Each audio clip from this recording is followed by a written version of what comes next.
going to be demonstrating a muscle energy technique that we can do for a tight hip flexor.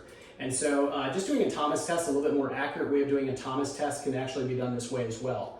So if we're going to be testing the left hip flexor on her here, I'm going to have her take her right leg, kind of bring her knee towards your chest.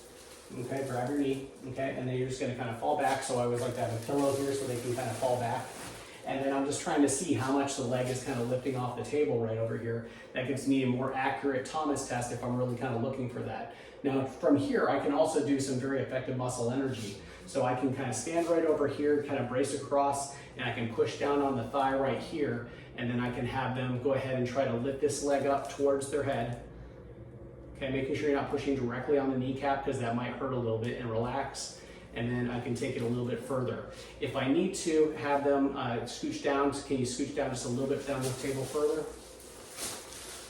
Okay, just so I have a little bit more of a pivot point over the table right over here. And go ahead and lay back there. And that way I can get a little bit more of a fulcrum on that hip flexor, really kind of directing my force to make sure that I feel like I'm kind of getting that hip flexor as it's kind of coming down a little bit obliquely, like right over here. Do you feel like stretching the hip flexor in the front? Yes. Okay, and so make sure that with good purpose that it's kind of working that way. Okay, so that's muscle energy for the hip flexor.